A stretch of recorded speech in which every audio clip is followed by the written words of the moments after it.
In an episode of the popular K-drama, Crash Landing on You, we see a group of North Koreans sneaking into South Korea, and they do so by going undercover as athletes, participating in the military World Games. White flags embellished with a light blue symbol of the Korean Peninsula are waved, welcoming the North Korean athletes as they get off their bus. This flag is known as the Korean Unification Flag, and it represents the symbolic union between North and South Korea in the world of athletics. Because if there's one thing that can bring countries together, even in times of war,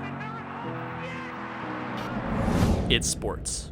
Korea as a whole had a few shaky years in recent history. It's no surprise that Korea has been split since 1945, and the only Korean Olympians to ever win a medal while Korea was still united were Song Ki-chang and Nam Sung-yeon, who won gold and bronze at the marathon, respectively. This was during the 1936 Berlin Games, the same famous Olympic Games hosted by Adolf Hitler himself, where African-American Jesse Owens won 4 gold medals and destroyed the racial stereotypes of Nazi Germany.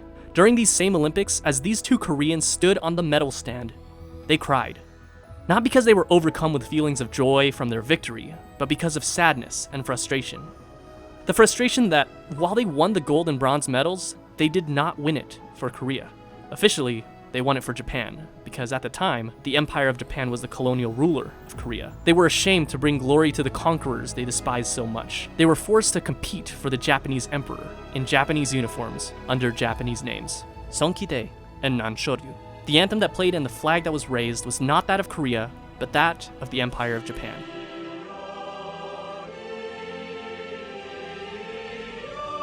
A Korean wouldn't win another gold medal until the 1972 Munich Games, where North Korean Ri Ho-jun placed first in shooting, and South Korea didn't win its first gold medal until the 1976 Montreal Games, where Yang Junmo, who I talked about in a previous video, won the gold medal in wrestling.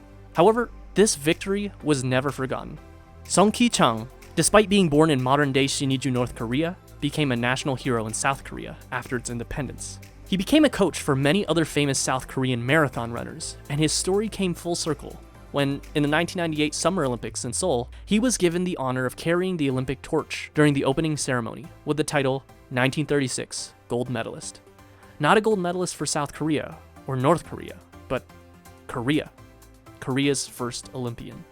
Politics aside, this feeling of unity has always been important. It's no secret that reunification has always been the goal of each country, with each of their governments having a department specifically focused on reunification efforts. South Korea has their Ministry of Reunification, and North Korea has their Committee for the Peaceful Reunification of the Fatherland. Each nation believes that they are the one true Korea, and that one day they will bring the other nation back to the light and become one. Conflicts and beliefs have always prevented the two countries from seeing eye to eye on the political stage. But in athletics, they have the chance to put differences aside and compete as equals. That's why I think it's so important that this flag exists. It represents unity between the North and the South, despite their differences. While it's normal in sporting events to see North and South Korea competing separately, on very rare occasions they have competed together as one team. The flag was actually created in 1990 in preparation for the 1990 Asian Games in Beijing.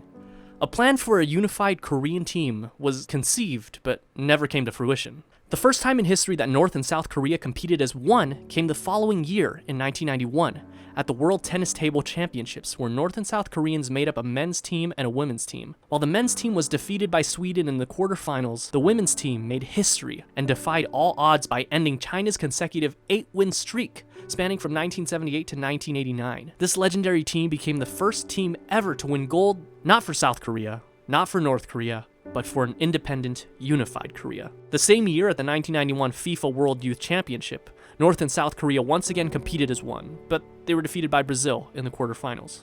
Both times, Korea's anthem was Arirang, a 600-year-old traditional Korean folk song considered to be the anthem of a unified Korea, and very important culturally to both North and South Korea.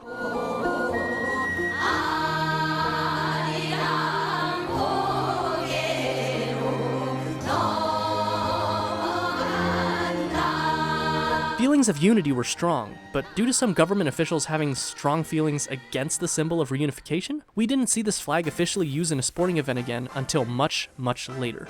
During the 2018 Pyeongchang Winter Games, during the Parade of Nations, North and South Korean athletes made history once again, as they marched together under the unification flag, and once again using Arirang as their anthem.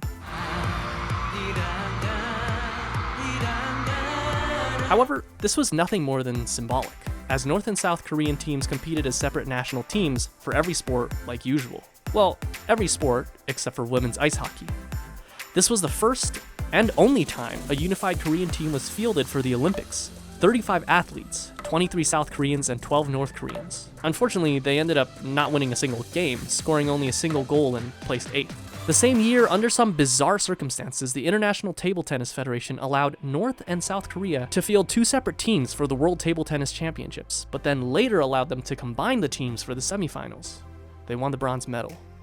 Another event during the same year was the 2018 Korea Open, also for table tennis, where North Korean Cha Hyo-shim and South Korean Jang Woo-jin won the mixed doubles title, marking the first international event won by an inter-Korean pair. Apparently, 2018 was a great year because representatives from both South Korea and North Korea agreed to march together under a unified flag and formed combined teams to compete in the 2018 Asian Games. The unified team once again marched to the tune of Arirang, this time for men and women's canoeing and women's basketball, and in the Asian Para Games, men's table tennis and men's swimming. And finally, in 2019, the World Men's Handball Championship, where the team qualified as a wild card and ended up placing 22nd out of 24 teams. So, for the record, that is a total of 8 times in history that Korea has fielded a unified Korean team made up of North and South Koreans. That's it. Twice in 1991, 5 times in 2018, and once in 2019. And while they also waved the unified Korean flag at the Olympics in Sydney in 2000, Athens in 2004, and Turin in 2006, the actual teams remained separate. Problems between the countries prevented the use in Beijing in 2008. Similar plans for the use of the flag were scrapped at the 2018 East Asian Judo Championships and the 2018 Paralympics, as well as a planned unified team for the 2019 FIBA Women's Asia Cup.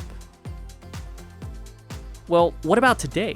Have relations between North and South Korea gotten better? The answer is maybe.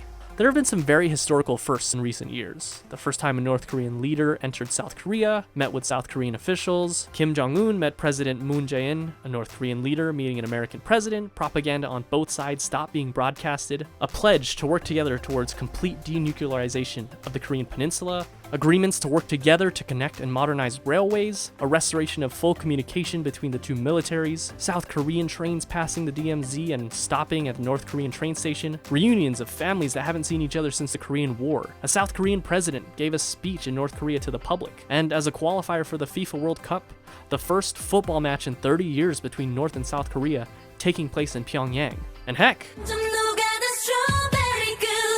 Red Velvet performed for Kim Jong-un himself.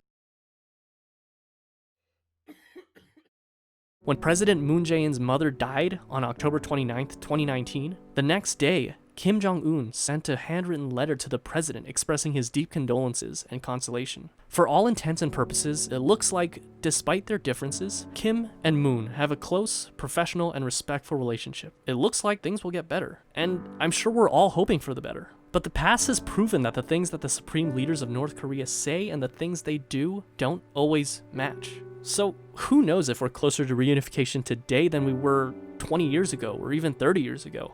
However, one thing that we can hope to look forward to is Tokyo.